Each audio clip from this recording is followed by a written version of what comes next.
السلام علیکم دوستو، بخاری ولاگ میں خوش آمدید۔ اسرائیل کی جانب سے ایران پر حملے کی دھمکی۔ اسرائیلی آرمی چیف نے کہا ہے کہ ایران کے پاس ایٹم بم بنانے کی صلاحیت نہیں ہونی چاہیے، امریکی ڈیل میں دوبارہ شمولیت سے باز رہے۔ اسرائیل کے آرمی چیف نے ایران پر حملے کی تیاری کا حکم دے دیا ہے۔ جنرل ایویو نے ایران کے جوہری صلاحیت ختم کرنے کے لیے نئے منصوبے تیار کرنے کی ہدایت کرتے ہوئے کہا ہے کہ ایران پر دباؤ برقرار رکھیں گے۔ ایران کے پاس ایٹم بم بنانے کی صلاحیت کسی صورت نہیں ہونی چاہیے۔ اسرائیلی آرمی چیف نے کہا ہے کہ ایران حماس اور حزب اللہ کو اربوں ڈالر کی فوجی معاونت کر رہا ہے، جس کی وجہ سے ان تنظیموں کو اپنی فوج تشکیل دینے اور صلاحیت بڑھانے کا موقع ملا ہے۔ انہوں نے اپنی فورسز تشکیل دی ہیں۔ اگر حزب اللہ اور حماس نے یہ فورسز ہمارے خلاف استعمال کرنے کی کوشش کی تو اس سے پہلے کہ اسرائیل ایسا حملہ کرے گا جس کا انہوں نے سوچا ہی نہیں ہوگا۔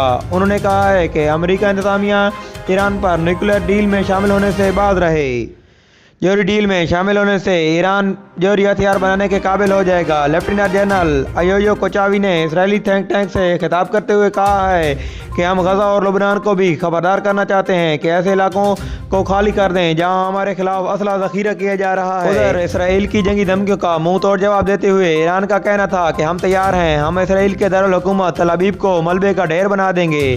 ایرانی پاسداران انقلاب کے کمانڈر کا واضح پیغام۔ غیر ملکی خبر رساں ادارے کی رپورٹ کے مطابق ایرانی پاسداران انقلاب فورس کے کمانڈر بریگیڈیئر جنرل ابوالفضل شکارچی کا کہنا تھا کہ اگر صہیونی ریاست نے حملہ کیا تو بدلے میں تل ابیب اور حیفا کو تباہ کر دیں گے۔ بتایا گیا ہے کہ ایرانی کمانڈر نے یہ دھمکی اسرائیلی فوج کے حالیہ بیان کے ردعمل میں دی ہے۔ اسرائیلی فوج کے سربراہ کا کہنا تھا کہ ایران کی جوہری صلاحیت سے نمٹنے کے لیے نئے عسکری منصوبے وضع کیے جا رہے ہیں۔ رپورٹ کے مطابق پاسداران انقلاب کے کمانڈر بریگیڈیئر جنرل ابوالفضل شکارچی نے کہا ہے کہ اگر اسرائیل نے ایران کے خلاف کوئی معمولی سی بھی غلطی کی تو ہم ان تمام میزائل اڈوں کو نشانہ بنائیں گے جنہیں ایران پر حملے کے لیے استعمال کیا جائے گا۔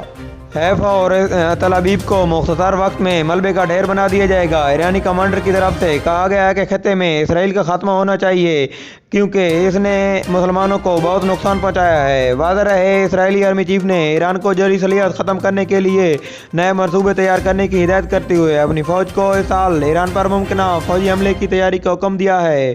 بتایا گیا ہے کہ اسرائیلی آرمی چیف کا کہنا تھا کہ ایران کے پاس ایٹم بم بنانے کی صلاحیت نہیں ہونی چاہیے، اس لیے اس پر دباؤ برقرار رکھیں گے۔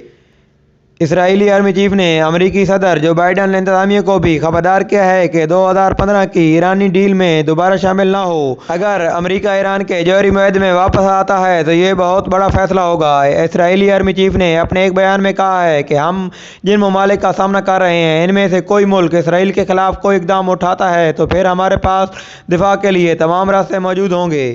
اسرائیلی چیف آف سٹاف کی جانب سے امریکی صدر جو بائیڈن کو بھیجے گئے ایک پیغام میں کہا ہے کہ ایران کے ساتھ کسی معاہدے یا اس طرح کے معاہدے کی طرف لوٹنا بہت برا ہوگا۔ اسرائیل پورے مشرق وسطیٰ میں کہیں بھی اپنے دشمن کے خلاف کارروائی کے لیے آزاد ہے۔ اسرائیل کو لبنان، شام، غزہ اور ایران کے میزائلوں سے خطرہ ہے۔ ہم پر حملہ ہونے کی صورت میں ہم بہت بڑے پیمانے پر جواب دیں گے۔ ہم لبنان اور غزہ کو انتباہ دیں گے کہ جنگ شروع ہونے کی صورت میں وہ اپنے گھروں کو چھوڑ دیں۔